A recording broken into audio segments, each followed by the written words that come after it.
Antoine Léaumont, merci beaucoup d'être en direct avec nous dans l'après-midi info. Vous êtes député LFI de l'Essonne. Je voulais avoir votre réaction tout d'abord aux propos qui ont visé Cyrielle Châtelain, la présidente du groupe écologiste. Elle a demandé des sanctions contre Jean-René Cazeneuve puisqu'elle affirme qu'il lui aurait dit « tu seras tondu à la Libération pour avoir voté avec le RN ». Votre réaction?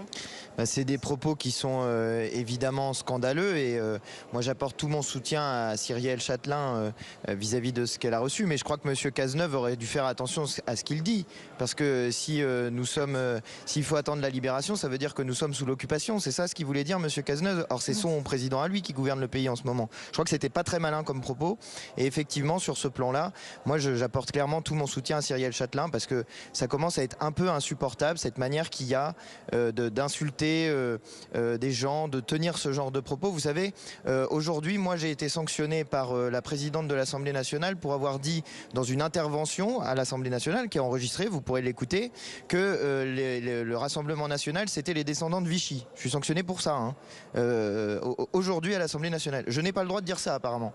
C'était dans une intervention dans laquelle je parlais des gens qui, ayant débarqué d'Algérie, sont venus défendre notre patrie lors du débarquement de Provence. Vous imaginez le niveau où on en est arrivé? Mais par contre, en face, on peut nous traiter d'antisémites, on peut nous traiter de je ne sais plus quoi, de porte-parole du Hamas, on peut donc nous dire ce qui vient d'être dit à Cyrielle Châtelain. Il se passe rien, pas de problème. Moi je crois en réalité que là aujourd'hui les sanctions qui ont eu lieu du côté de la Macronie, elles visent en quelque sorte à se rattraper, vous voyez. Comme ils sont déçus d'avoir perdu lundi, ils font des actes d'autorité comme ça un peu ridicules. Donc ils ont puni Ugo Bernalicis, ils ont puni Sébastien Delogu, ils ont puni Sandra Regol, ils ont puni Antoine Léaumont. Voilà, donc ils distribuent des punitions pour se venger d'avoir perdu lundi. On croirait vraiment une cour de récréation. Les macronistes aujourd'hui, les gens qui gouvernent le pays, se comportent comme des enfants. Mais on vous accuse souvent, vous, les Insoumis, d'être à l'origine de ce climat délétère en multipliant le chahut, les insultes, le chaos. Je peux vous donner un exemple très concret.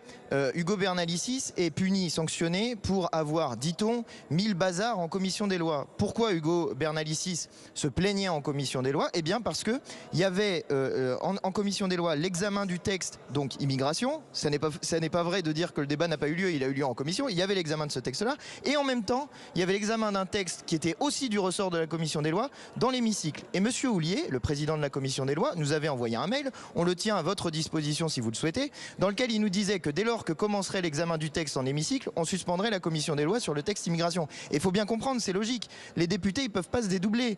Danielle Obono, qui défendait le texte en hémicycle, elle est membre de la commission des lois. Elle aurait dû être en même temps présente en commission des lois. Comment on est censé faire? On est censé avoir des voix au moins en commission des lois, c'est ça?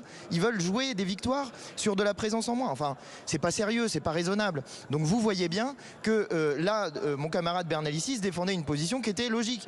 Il le fait de manière un petit peu élevée, d'accord? Enfin bon, le mur qui tient l'Assemblée nationale, je rappelle que c'est Mirabeau qui dit « Nous sommes ici par la volonté du peuple, nous n'en sortirons que par la force des baïonnettes ». Il faudrait un peu se rappeler ce que c'est que l'histoire de notre Assemblée nationale. C'était pas tranquille et léger, c'était un peu tumultueux. Et on va revenir au texte dont nous parlons en ce moment, ce projet de loi sur l'immigration. Le président a écarté toute idée de dissolution. C'est ce que vous réclamiez? Moi, je réclame un retour aux urnes. Si M. Macron a envie de partir, on peut lui montrer la porte, ça serait aussi une bonne solution. Moi, qu'on aille sur des élections présidentielles ou législatives, d'une manière générale, il me semble que désormais, comme on est entré dans le dur d'une crise politique, ce qu'il faut, c'est un retour aux urnes. Bon, il exclut une dissolution, mais ça ne m'étonne pas. Il exclut d'une manière générale la démocratie. Donc, il fait des 49.3 sur le budget, il fait des 49.3 sur la réforme des retraites, dont personne ne veut, pas même vous qui êtes sur le plateau, j'imagine, puisque 93% des travailleurs étaient opposés à cette réforme des retraites, ça veut dire que personne n'en veut. Le monsieur qui est derrière la caméra, les gens qui ont installé l'électricité ici, personne ne veut de cette réforme des retraites et pourtant, elle est passée par 49.3, voyez-vous. Donc monsieur Macron a un problème avec la démocratie. Quand un ministre là, est le battu, président, il a a priori écarté le 49.3 aussi mais sur oui, ce dossier. Il est marrant de l'écarter, il peut pas le faire. C'est bien gentil de nous dire ça, mais ils ont déjà fait un 49.3 sur un autre texte budgétaire. Donc la vérité, c'est qu'ils savent pas si constitutionnellement, ils ont le droit de faire ou non un 49.3, vu qu'ils l'ont déjà fait sur un autre texte qui ne concernait pas directement le budget de la sécurité sociale ou le budget de la nation. Donc en fait, ils savent pas s'ils peuvent ou pas. Donc ils savent pas s'ils peuvent ou pas faire des actes d'autorité. Et vous voyez qu'ils repeignent en respect vague de la démocratie quand ils ne sont pas capables de faire des actes d'autorité purs et simples pour faire passer leur texte. Mais en réalité, ils font quand même un acte d'autorité. Parce que c'est quoi une commission mixte paritaire dans laquelle va être débattu ce texte? C'est 7 députés, 7 sénateurs qui se mettent d'accord dans une salle obscure où il n'y a pas de caméra.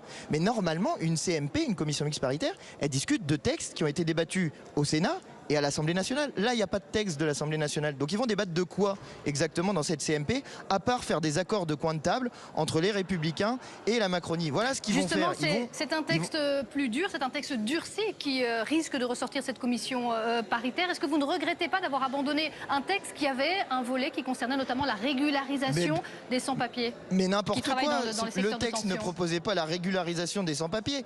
Il proposait vaguement des régularisations dans certains métiers en tension. Accrochez-vous, les métiers en tension étaient définis par un caractère départemental. C'est-à-dire que pour ce texte, nous on nous accuse sans arrêt d'être sortis de l'arc républicain. Je signale quand même que c'est un texte qui met en cause l'unité et l'indivisibilité de la République française. On a fait mieux comme en matière de texte républicain, voyez-vous, et je ne prends que cette chose-là, mais l'intégralité du texte était contre des valeurs humanistes et des valeurs républicaines. Donc nous, on ne peut pas être d'accord avec ça. On s'oppose à ce texte-là. Je suis très content qu'on ait infligé une défaite à M. Darmanin et qu'on ait repoussé ce texte. Parce que déjà, on s'économise 2 semaines de débats racistes à l'Assemblée nationale. Il faut regarder ce qui s'est dit en commission des lois. C'était quelque chose. Si vous voulez voir ce que c'est que le racisme et en avoir le racisme parlementaire, vous regardez ce qui s'est passé en commission des lois et puis vous verrez, il y a eu des propos qui ont été tenus qui étaient absolument dégueulasses et scandaleux. Et moi, quand je dis ça, quand je dis que c'est des nazis en face, je me fais sanctionner par la présidente de l'Assemblée nationale. Voyez-vous, il y a quand même un gros problème de démocratie dans ce pays, oui.